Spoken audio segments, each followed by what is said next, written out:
మా మిత్రుడు తమ్ముడు బీఆర్ఎస్ను సాఫ్ చేయాలి, అభివృద్ధి మీరు మేము చేసుకుందాం అంటాడు.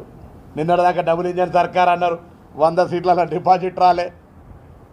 ఇప్పుడేమో కొత్తగా అశాస్త్రీయంగా ఈ దేశంలో ధర్మాన్ని కాపాడడానికి దేశవ్యాప్తంగా 4 జగద్గురువులుంటే 4 పీఠాలుంటే ఎప్పుడు కూడా భగవంతునికి లింగ ప్రతిష్ట ప్రాణ ప్రతిష్ట జరగాలంటే వేద గురువులచే నిర్వహింపబడే ముహూర్తమో వాళ్ళ చేతుల మీద జరగాల్సిన పుణ్య కార్యక్రమాన్నో సమయం కాని సమయంలో పూర్తిగానే అసంపూర్తిగా ఉన్న ఎన్నికల సమయంలో దృష్టి పెట్టుకొని రాముని పేరును మార్కెట్ చేసుకొని ప్రారంభిస్తున్న అంశం మీద జవాబు చెప్పాలి స్థానిక పార్లమెంట్ సభ్యుడు.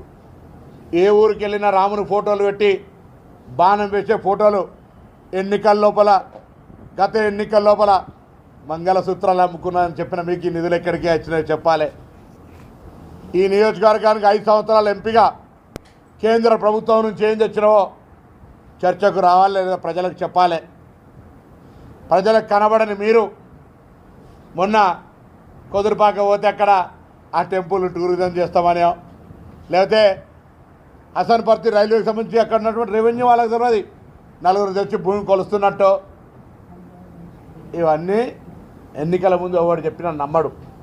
5 సంవత్సరాలు ఈ దేశంలో ఎవరైనా వైఫల్యం పొందిన ఎంపీ అంటే అలా నెంబర్ 1 బండి సంజయ్ గారు. ఈ నియోజకవర్గ ప్రజల్ని ఒక్కనాడు కూడా పట్టించుకోలే.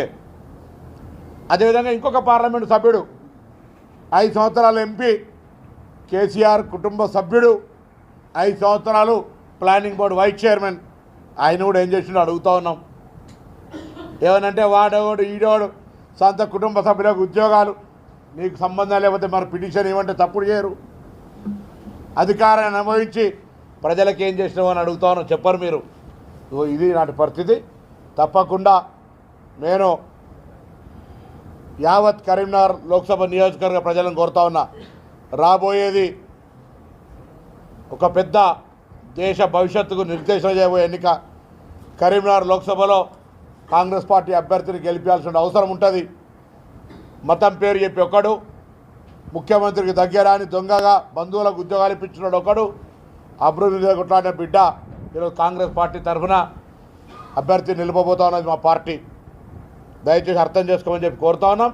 నేను మళ్ళీ కూడా చెప్తాను, నేను 5 ఏళ్ళ ఎంపీ, బండి సంజయ్ గారు 5 ఏళ్ళ ఎంపీ, వినోద్ గారు 5 ఏళ్ళ ఎంపీ, 5 ఏళ్ళు planning board chairman, plus KCR 5 ఏళ్ళు. వాళ్ళ ముగ్గురు సంబంధించిన టర్మ్ మీద నా డెవలప్మెంట్ మీద చర్చకు ఇదే ప్రెస్ క్లబ్లో, ఇదే ప్రెస్ ముంగట, ఇదే గెస్ట్ హౌస్లో, ఇదే ప్రెస్ ముంగట నేను ఛాలెంజ్ చేసి రమ్మంటా ఉన్నా.